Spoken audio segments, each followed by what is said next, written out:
2023년 11월 18일 토요일 밤 서울 명륜동 골목 CCTV에 한 청년이 마지막으로 기록됐다. 새벽 1시 42분 비틀거리며 걷던 그는 누군가와 짧게 마주쳤다. 그리고 화면에서 사라졌다. 다음 27분간 그 어떤 카메라에도 포착되지 않았다. 이튿날 오후 2시 30분 성북천 산책로 아래 수풀에서 발견된 시신. 소지품은 그대로였고 큰 외상도 없었다. 다만 휴대폰 전원은 새벽 1시 49분 강제로 꺼져 있었다. 귀가 직전 2분, CCTV가 잡지 못한 27분. 그 공백 속에서 무슨 일이 벌어진 것일까? 기록은 침묵했지만 진술은 엇갈렸다. 멀쩡해 보였다는 동행자, 표정이 변했다는 또 다른 동행자, 뒤에서 누군가 따라가는 것 같았다는 목격자. 27분의 공백, 그 안에 숨겨진 진실을 기록만으로 재구성한다. 사건 발생 24시간 전 2023년 11월 18일 토요일 김도현은 오전 11시 연세대학교 도서관에 입실 기록을 남겼다. 평소처럼 3층 열람실 창가 자리. 중간고사가 끝난 지 2주, 기말고사까지는 한 달이 남은 시점이었다. 오후 4시 23분 과 단체 카카오톡방에 메시지가 올라왔다. 오늘 명륜동 포차 어때? 오랜만에 과 애들이랑. 도현은 6분 뒤 답장했다. 이응키응 몇 시? 저녁 7시 약속이 잡혔다. 참석 인원은 총 6명. 도현을 포함해 같은 학년 동기 5명이었다. 술자리 시작 저녁 7시 14분. 명륜동 포차골목 입구. 성균관대 후문에서 도보 3분 거리의 좁은 골목. 토요일 저녁 대학가 특유의 소음이 골목을 채우고 있었다. 일행은 골목 중간쯤 위치한 포차에 자리를 잡았다. 야외 테이블, 플라스틱 의자 6개. 첫 주문은 소주 3병과 맥주 4병. 오후 7시 42분 첫 건배가 이뤄졌다. 휴대폰 위치 기록상 도현은 이 시점부터 자리를 거의 옮기지 않았다. 평소 도현은 술자리에서 과음하지 않는 편이었다. 2차를 가지 않았고 늦어도 밤 11시 전에는 집으로 향했다. 하지만 이날은 달랐다. 술자리 중반 밤 10시 27분 포차 CCTV에 따르면 이 시점 테이블에는 빈 소주병 7개가 놓여 있었다. 6명이 나눠 마셨지만 도현의 잔이 유독 자주 채워졌다. 동행자 중 한 명은 훗날 이렇게 진술했다. 분위기가 좋아서 계속 권했던 것 같다. 도현이가 거부하지 않았다. 또 다른 동행자는 다르게 기억했다. 도현이 표정이 점점 어두워지더라. 중간에 화장실 다녀온 뒤부터 CCTV 기록을 재구성하면 다음과 같다. 밤 10시 31분 도현 자리에서 일어나 화장실 방향으로 이동. 밤 10시 34분 화장실에서 나오며 휴대폰을 보는 모습. 밤 10시 35분 자리로 돌아오지만 표정 변화 감지 어려움. 이때 도현의 휴대폰에는 3건의 부재중 전화가 남아 있었다. 발신자는 모두 저장되지 않은 번호. 통화 기록상 도현은 이 중 한 통에 응답했다. 통화 시간 1분 12초. 술자리 종료 새벽 1시 18분. 포차 계산 시각은 새벽 1시 18분. 총 금액 12만 4천 원. 도현이 카드로 결제했다. 이 시점 동행자들의 상태는 제각각이었다. 일부는 비교적 멀쩡했고 일부는 심하게 취한 상태였다. 도현은 중간 정도로 평가됐다. 동행자 A의 진술. 계산하고 먼저 나갔다. 그때 도현이는 멀쩡해 보였다. 혼자 갈 수 있을 것 같았다. 동행자 B의 진술. 도현이가 계산대 앞에서 잠깐 멈칫하더니 뭔가 생각하는 표정이었다. 그런데 그냥 나가버렸다. 포차 계산대 CCTV는 새벽 1시 19분 도현이 혼자 출구로 향하는 장면을 기록했다. 걸음걸이는 약간 비틀거렸지만 스스로 걷는데 문제는 없어 보였다. 동행자들은 2차를 가기로 했다. 도현만 빠졌다. 첫 번째 카메라 새벽 1시 21분 명륜동 포차 골목 입구 공용 CCTV. 도현이 골목을 빠져나와 큰 길로 향하는 모습이 포착됐다. 방향은 해화역 쪽. 도현의 자취방은 해화역에서 지하철로 2정거장 거리에 있었다. 평소 귀가 패턴대로라면 해화역 4번 출구에서 버스나 택시를 이용할 예정이었을 것이다. 이 시점 도현의 걸음걸이는 느렸지만 방향성은 명확했다. 휴대폰을 한번 꺼내 화면을 확인한 뒤 다시 주머니에 넣었다. 두 번째 카메라 새벽 1시 28분. 해화로터리 인근 편의점 CCTV. 도현이 편의점 앞을 지나가는 장면. 편의점 알바생은 훗날 이렇게 진술했다. 새벽 2시쯤 편의점 앞을 지나가는 사람을 봤다. 비틀거리긴 했지만 위험해 보이진 않았다. 그런데 뒤에서 누가 따라가는 것 같았다. 하지만 CCTV 기록상 새벽 1시 28분 시점에는 도현 뒤에 누구도 보이지 않았다. 편의점 알바생의 목격 시각과 7분의 차이가 있다. 이 7분간 도현은 어디에 있었을까? 세 번째 카메라 새벽 1시 35분.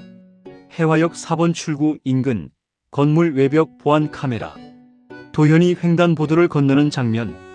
이때 도현은 휴대폰을 귀에 대고 있었다. 통화 중이었다.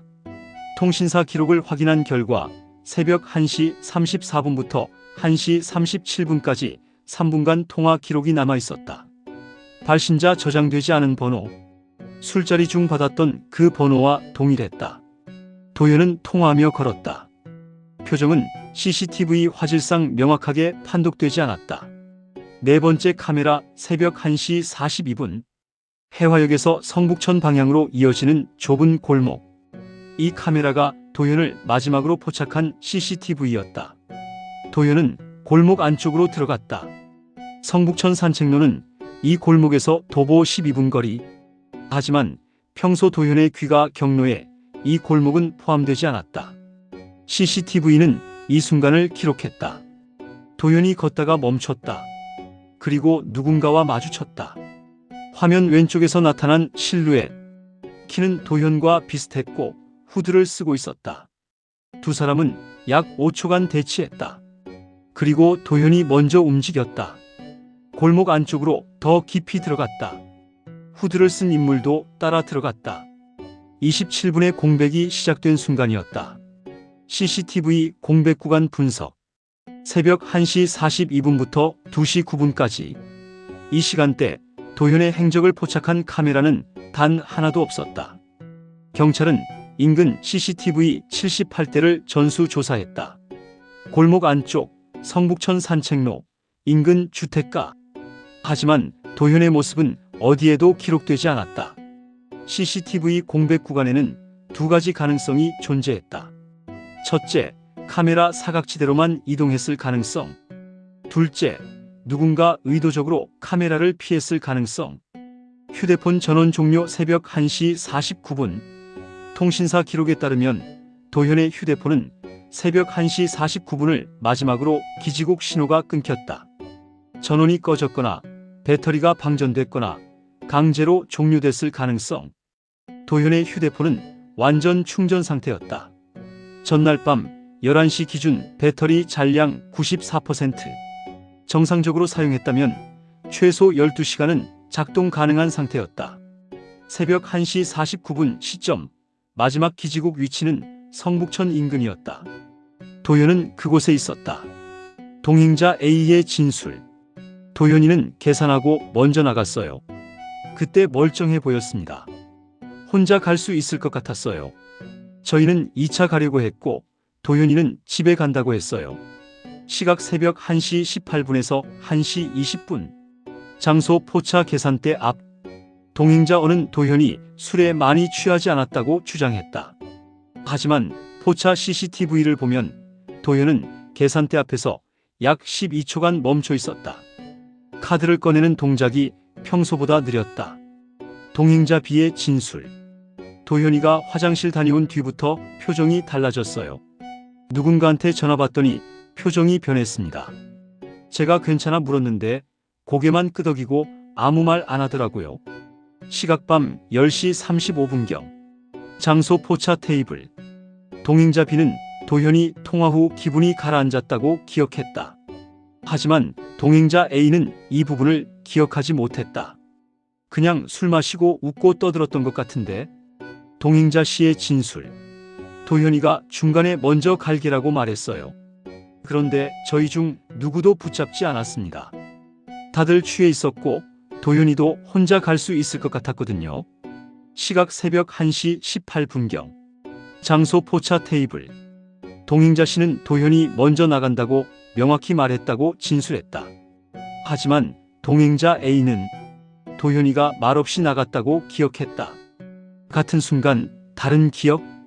편의점 알바생의 진술. 새벽 2시쯤 편의점 앞을 지나가는 남자를 봤어요. 비틀거리긴 했지만 위험해 보이진 않았어요. 그런데 뒤에서 누가 따라가는 것 같았습니다. 후드 쓴 사람이었어요. 시각 새벽 2시경 진술상. 장소 해화로터리 인근 편의점. 하지만 편의점 CCTV 기록상 새벽 2시에 도현은 이미 CCTV 공백 구간에 진입한 상태였다. 편의점 알바생이 목격한 시각은 새벽 1시 28분경으로 추정됐다. 30분의 시간 오차. 이것이 착각인지 아니면 다른 의미를 갖는지는 불명확했다. CCTV 분석팀의 소견. 공백 구간 직전 새벽 1시 42분 영상을 정밀 분석한 결과 도현 뒤를 따라붙는 실루엣 한 명이 존재합니다. 후드를 착용했고 키는 약 172cm에서 176cm로 추정됩니다. 도현과 약 5초간 대치한 뒤 같은 방향으로 이동했습니다. 시각 새벽 1시 42분. 장소 해화역 인근 골목. 이 실루엣은 누구인가? 도현을 따라간 것인가? 아니면 우연히 같은 방향으로 간 것인가? 새벽 1시 42분. 도현은 CCTV에서 사라졌다. 27분 뒤인 새벽 2시 9분. 도현의 휴대폰 위치 기록이 마지막으로 갱신됐다. 위치 성북천 산책로 인근. 그리고 이튿날 오후 2시 30분. 도현은 성북천 산책로 아래 수풀에서 발견됐다. 27분의 공백. 그 안에서 무슨 일이 벌어진 것일까? 기록은 여기서 끊겼다. 하지만 진술은 계속 엇갈렸다. 휴대폰 발견 시 상태. 2023년 11월 19일 오후 2시 30분. 성북천 산책로 아래 수풀에서 발견된 김도현의 시신. 그의 오른쪽 바지 주머니에서 휴대폰이 발견됐다. 기종 삼성 갤럭시 S22. 외관 액정 파손 없음. 물에 젖지 않음. 전원 꺼진 상태. 경찰은 현장에서 휴대폰 전원을 켜지 않았다. 증거 훼손 방지를 위해 국립과학수사연구원 디지털 포렌식 팀에 즉시 이송했다. 통신사 기지국 기록 분석. 휴대폰 실물 분석 전 통신사로부터 확보한 기지국 접속 기록. 11월 18일 저녁 7시 14분부터 11월 19일 새벽 1시 49분. 총 6시간 35분간의 이동 경로가 기록됐다. 주요 지점. 19시 14분부터 1시 18분 명륜동 포차골목 동일 기지국. 1시 21분부터 1시 35분 해화로터리 인근 이동 중. 1시 37분부터 1시 49분 성북천 인근 최종 위치. 새벽 1시 49분 이후 기지국 접속 기록 없음. 휴대폰 전원이 꺼졌거나 통신 불가 상태로 전환됐다. 마지막 접속 기지국 성북천역 북쪽 500m 지점. 이 기지국의 신호 반경은 약 300m에서 400m. 도현의 휴대폰은 이 범위 안 어딘가에 있었다. 통화 기록 상세 분석. 11월 18일 하루 동안 발생한 통화 내역. 오전 10시 12분 어머니 발신 통화 시간 2분 34초. 오후 3시 47분 과 동기 A 발신 통화 시간 1분 8초. 밤 10시 34분 저장되지 않은 번호 수신 통화 시간 1분 12초. 새벽 1시 34분 저장되지 않은 번호 수신 통화 시간 3분 2초. 저장되지 않은 번호는 두 차례 모두 동일했다. 010-47땡땡-땡땡땡땡 개인정보 보호. 경찰은 해당 번호의 가입자 정보를 조회했다. 결과 선불폰 개통, 실명 인증 없음. 선불폰은 신분증 없이 구매 가능한 유심. 익명성이 보장되며 추적이 어렵다. 해당 번호는 11월 18일 오전 9시 42분에 개통됐다. 그리고 11월 19일 새벽 2시 11분 이후 더 이상 사용되지 않았다. 개통부터 폐기까지 단 17시간. 이 번호는 오직 도현에게만 전화를 걸었다. 문자 메시지 기록. 통신사 서버에 남은 문자 메시지 발신 내역.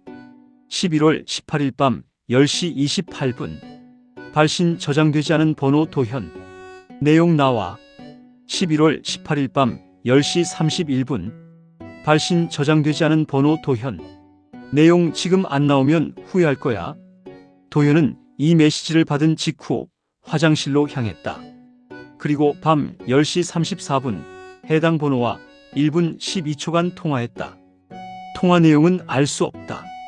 하지만 도현은 통화 후 자리로 돌아왔고 동행자 B의 진술대로 표정이 변했다. 디지털 포렌식 분석 결과 국립과학수사연구원은 도현의 휴대폰을 물리적으로 분석했다. 배터리 잔량 87%, 전원 종료 방식 강제 종료 전원 버튼 장시간 누름. 일반적으로 휴대폰은 전원 버튼을 3초 이상 눌러야 꺼진다.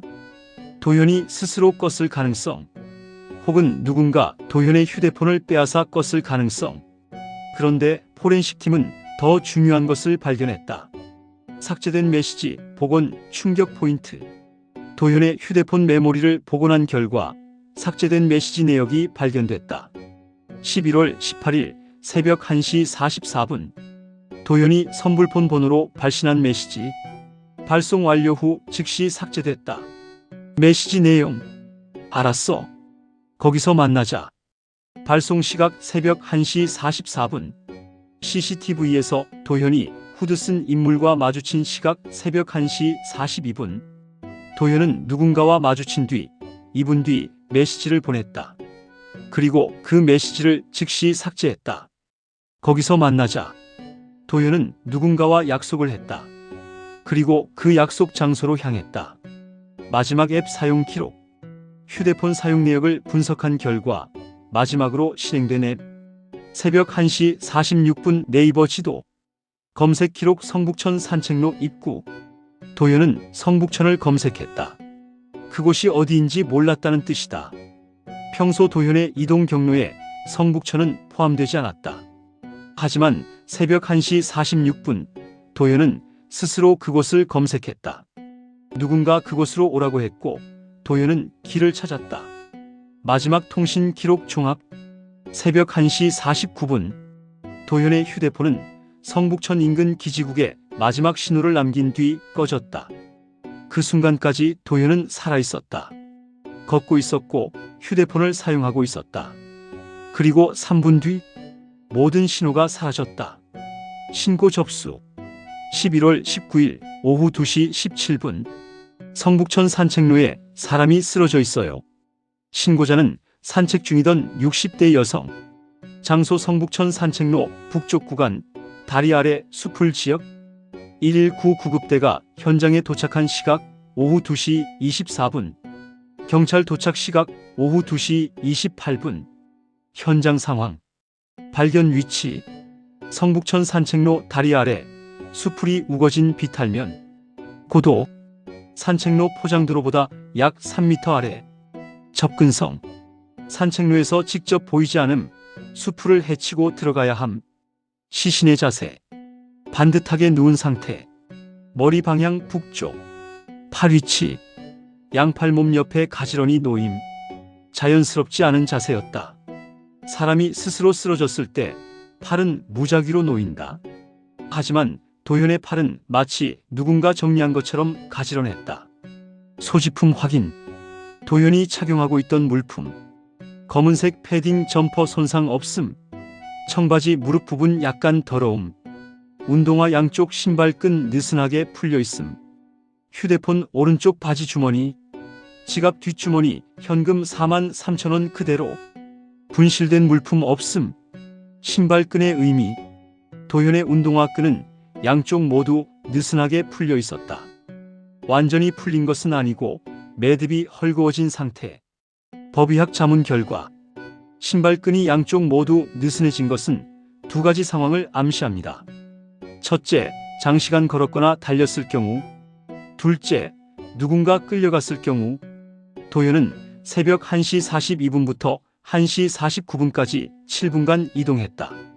그 사이 신발끈이 풀릴 만큼 격렬하게 움직였을 가능성. 외상 소견. 서울대학교 병원 응급의학과 의사의 현장 소견. 외관상 큰 외상은 관찰되지 않음. 두부 타박상 없음. 사지 골절 흔적 없음. 목 부위 압박 흔적 없음. 하지만 무릎 부분 청바지에 흙과 풀이 묻어 있었다. 도현은 무릎을 땅에 댔다. 부검 소견 초기. 국립과학수사연구원 부검 결과 예비 소견. 사인 미상. 두개골 골절 없음. 경추 손상 없음. 내부 장기 파열 흔적 없음. 익수 소견 없음. 질식 흔적 불명확. 명확한 사인이 나오지 않았다. 추가 정밀 검사가 필요한 상태. 혈중 알코올 농도. 도현의 혈액 샘플 분석 결과. 혈중 알코올 농도 0.12%. 법적 만취 기준 0.08%를 넘는 수치. 하지만 의식을 잃을 정도는 아니었다.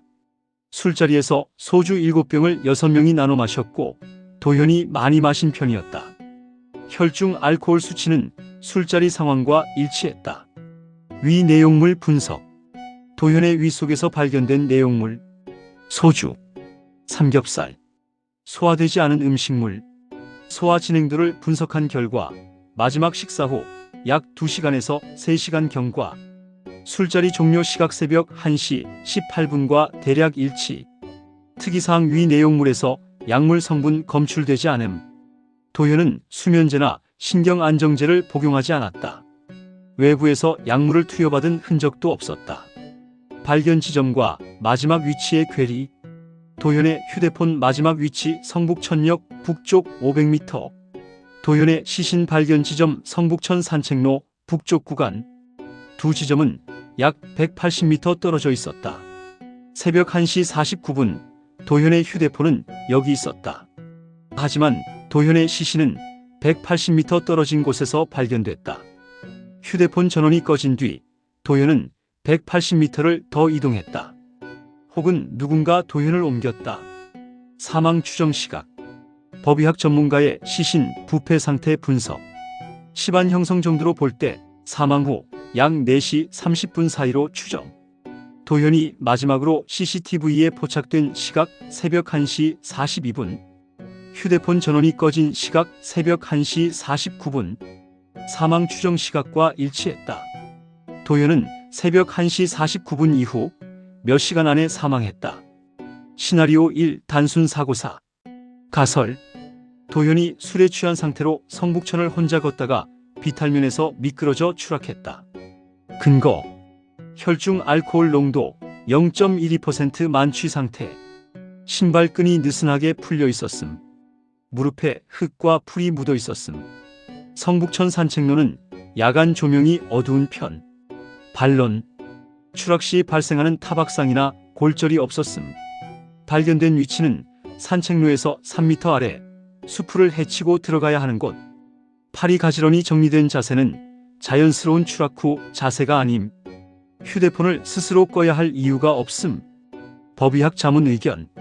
단순 추락이라면 머리나 팔다리에 타박상이 있어야 합니다.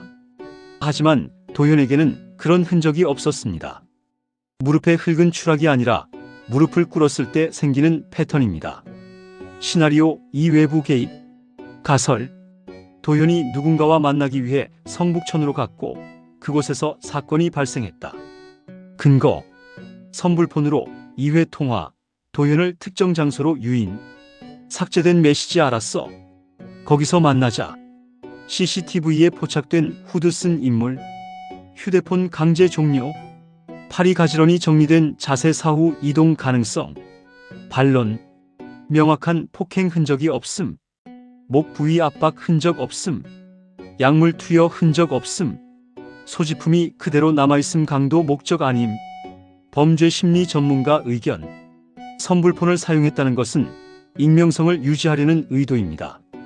메시지를 삭제한 것도 흔적을 지우려는 행동으로 볼 수 있습니다. 하지만 물리적 폭력의 흔적이 없다는 점이 설명되지 않습니다. 시나리오 3중간 변수 복합 상황. 가설. 도현이 누군가와 만났지만 직접적인 폭력은 없었고 다른 요인으로 사망했다. 가능성 A. 심리적 압박. 선불폰 발신자가 도현에게 심리적 압박을 가함. 도현이 극도의 스트레스 상태에서 공황 발작. 심장 관련 급성 사망 가능성. 가능성 B. 급성 알코올 중독. 술자리 후 추가 음주 가능성. 저체온증과 알코올이 결합해 급사. 발견 당시 새벽 기온 영하 2도. 가능성 C. 목격자 없는 사고. 누군가와 대화 중 실족. 상대방이 도현이 사망한 것을 확인하고 도주. 시신을 수풀 속으로 옮겨 은폐. 반론. 심장 관련 급사라면 부검에서 확인 가능. 추가 음주 흔적은 위 내용물에서 발견되지 않음. 시신 이동 시 발생하는 흔적 끌림. 타박상이 불명확. 경찰 수사 방향. 경찰은 세 가지 시나리오를 모두 열어두고 수사를 진행했다. 우선 수사 대상. 1. 선불폰 번호의 개통 장소 및 사용자 추적. 2. 도현과 금전 관계가 있던 인물 조사. 3. 도현의 최근 SNS 및 메신저 내역 분석. 4. CCTV 후드 인물 신원 파악. 수사 난항 요인. 선불폰은 익명 개통되어 추적 불가. 후드 인물은 얼굴이 식별되지 않음. 현장 주변 목격자 전무. 도현의 사회관계망에서 특이사항 발견 안됨. 수사 기록상 특이점. 도현의 지인 총 37명 조사 결과 도현은 조용하고 성실한 학생이었다. 금전 문제 없었고 인간관계에 갈등도 없었다. 누구와도 싸운 적 없었고 위협받은 적도 없었다. 도현의 어머니 진술. 아들은 평범한 대학생이었어요. 특별히 문제될 일도 없었고 누구한테 미움받을 일도 없었어요. 왜 이런 일이 생긴 건지 이해가 안 갑니다. 도현의 과 동기 진술. 도현이는 착했어요. 조용하고 성실했어요. 그날 술자리도 그냥 가벼운 모임이었는데 왜 혼자 성북천으로 갔는지 모르겠어요. 아무도 이유를 알지 못했다. 새벽 1시 49분. 도현의 휴대폰은 꺼졌다. 그 전 7분간 도현은 누군가와 만나기 위해 성북천으로 향했다. 그리고 메시지를 보냈다. 알았어. 거기서 만나자. 하지만 누구와 만났는지, 무엇을 이야기했는지, 왜 그곳에 가야 했는지 아무도 모른다. 다음날 오후 2시 30분. 도현은 산책로 아래 수풀에서 발견됐다. 팔은 가지런했고 외상은 없었다. 단순 사고인가? 외부 개입인가? 아니면 우리가 아직 모르는 중간 변수가 존재하는가? 기록은 여기까지만 말해준다. 수사 초기 48시간. 2023년 11월 19일 오후 2시 30분 시신 발견. 같은 날 오후 6시 경찰 브리핑. 현재까지 타살 혐의점은 발견되지 않았습니다. 술에 취한 상태에서 발생한 안전사고로 추정하고 있습니다. 수사 책임자의 공식 입장이었다. 근거로 제시된 내용. 혈중 알코올 농도 0.12% 법정 만취 상태. 외상 없음. 소지품 온전함. 성북천 산책로의 야간 위험성. 경찰은 사건을 단순 사고사로 결론 내리려 했다. 언론 보도 1차 사고사 프레임. 11월 20일 주요 언론 헤드라인. 술 취한 대학생. 성북천서 추락사 추정. 해화역 인근 음주사고. 20대 숨져. 명륜동 대학가 음주문화 재조명 필요. 기사 내용은 대부분 동일한 프레임이었다. 과도한 음주 판단력 저하 추락사고. 하지만 기사 어디에도 다음 내용은 언급되지 않았다. 선불폰으로 2회 통화. 삭제된 메시지 알았어. 거기서 만나자. CCTV 속 후드 인물. 평소 귀가 경로와 다른 동선. 경찰이 공개하지 않았고 언론은 확인하지 않았다. 유족의 반발. 11월 21일 도현의 어머니가 기자회견을 열었다. 제 아들은 술을 많이 마시지 않았습니다. 성북천은 집 가는 길도 아닙니다. 왜 그곳에 갔는지 경찰은 제대로 조사하지 않았습니다. 유족은 경찰의 사고사 결론을 받아들이지 않았다. 그리고 독자적으로 CCTV를 확보하기 시작했다. 오류 1. CCTV 분석 소홀. 경찰은 초기 수사에서 CCTV 78대를 확인했다고 발표했다. 하지만 유족이 확보한 CCTV 중 일부는 경찰 조사 목록에 없었다. 유족이 발견한 추가 CCTV. 성북천 산책로 입구 인근 건물 외벽 카메라. 경찰 조사 목록에서 누락됐다. 해당 카메라는 새벽 1시 47분 도현이 산책로 입구로 걸어가는 모습을 기록했다. 그리고 그 뒤를 따라 걷는 인물도 포착됐다. 후드를 쓴 인물. 도현과 약 20m 거리를 유지하며 같은 방향으로 이동했다. 경찰이 이 영상을 확인한 것은 유족 제보 이후였다. 수사 개시 후 5일째. 오류 2 선불폰 추적 포기.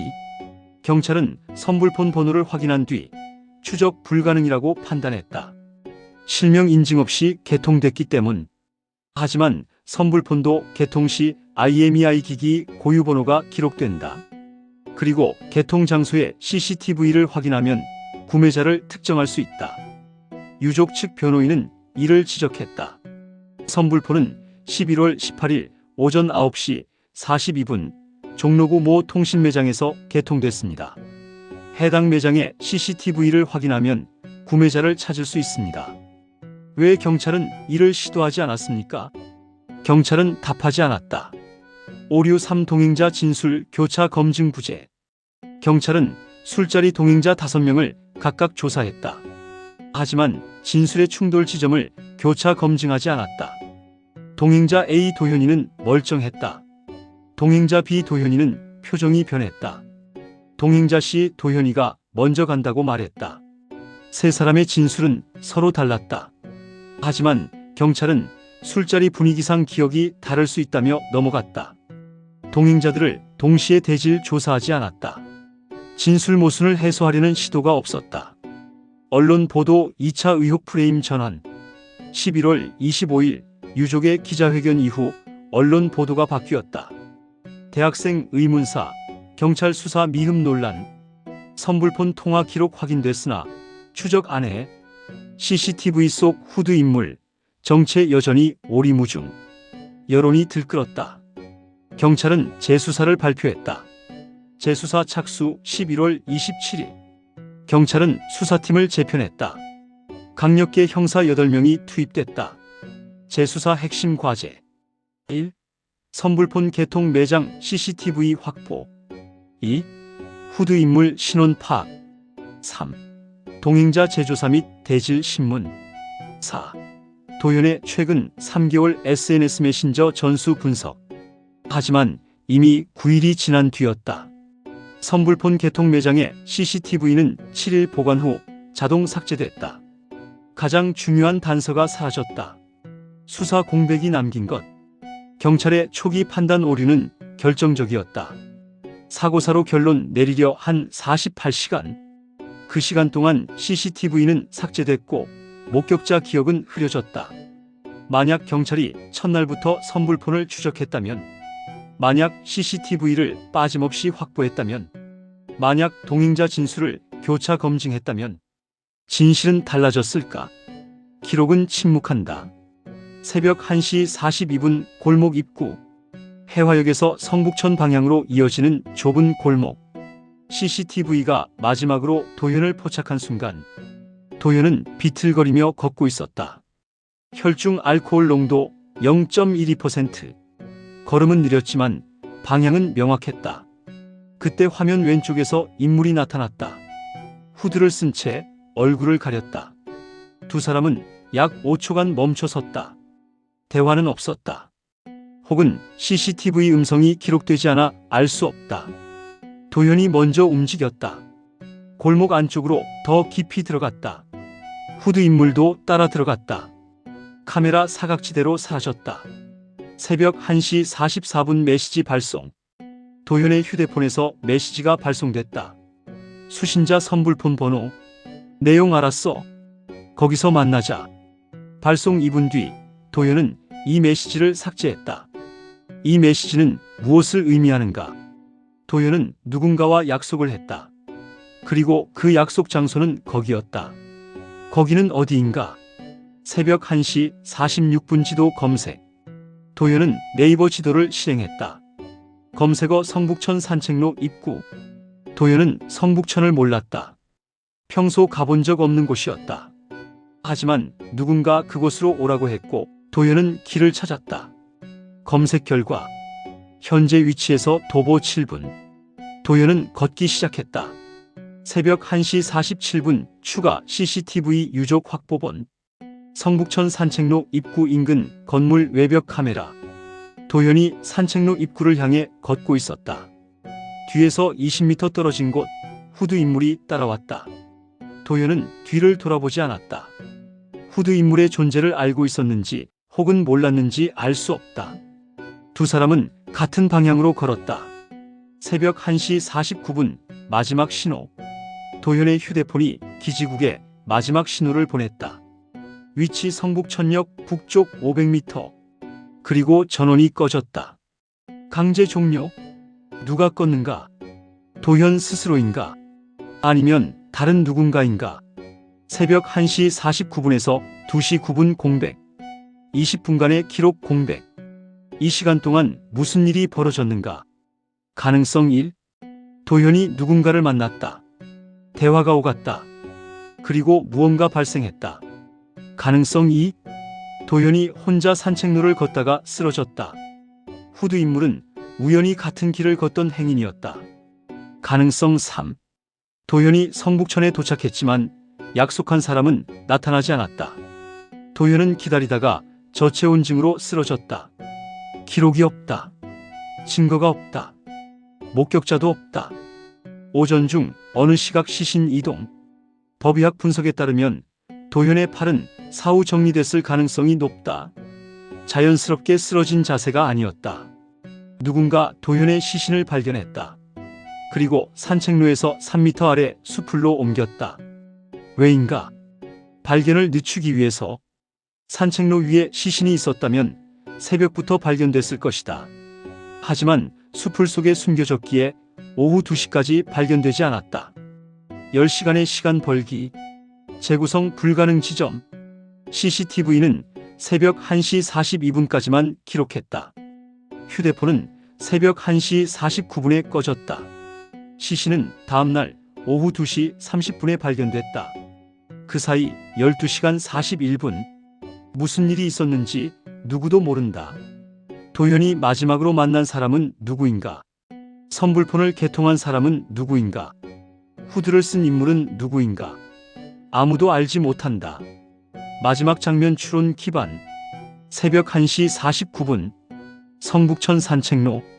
기온 영하 2도. 도현은 그곳에 서 있었다. 누군가를 기다렸다. 혹은 누군가와 이야기했다. 휴대폰이 꺼졌다. 불빛이 사라졌다. 그리고 침묵. 다음날 오후. 도현은 수풀 속에서 발견됐다. 팔은 가지런했고 외상은 없었다. 마지막 10분. 그 안에 모든 답이 있다. 하지만 기록은 여기서 끝난다. 수사 종결. 2024년 3월 12일 경찰은 김도현 사건을 종결했다. 결론 사인 미상 사건 미제. 외부 개입 증거 불충분. 사고사로 단정하기엔 의문점 존재. 추가 단서 발견 시 재수사 예정. 사건은 미해결로 남았다. 남겨진 질문들. 질문 1. 선불폰을 개통한 사람은 누구인가? 11월 18일 오전 9시 42분. 누군가 익명으로 선불폰을 개통했다. 그리고 오직 도현에게만 전화를 걸었다. 왜 선불폰을 사용했는가? 무엇을 숨기려 했는가? 질문 2. 도현은 왜 성북천으로 갔는가? 평소 가본 적 없는 곳. 집 가는 길도 아닌 곳. 새벽 1시 46분. 지도를 검색하며 찾아갔다. 누가 그곳으로 오라고 했는가? 무슨 이유로? 질문 3. 후드를 쓴 인물은 누구인가? CCTV에 3차례 포착됐다. 도현의 뒤를 따라갔다. 하지만 얼굴은 확인되지 않았다. 우연히 같은 길을 간 행위. 아니면 도현을 따라간 사람인가? 질문 4. 도현의 마지막 10분. 무슨 일이 있었는가? 새벽 1시 42분부터 1시 49분까지 도현은 누군가와 함께 있었다. 그리고 휴대폰이 꺼졌다. 대화가 있었는가? 다툼이 있었는가? 아니면 그저 침묵뿐이었는가? 질문 5. 시신을 옮긴 사람은 누구인가? 도현의 팔은 가지런히 정리되어 있었다. 산책로에서 3m 아래 수풀로 옮겨졌다.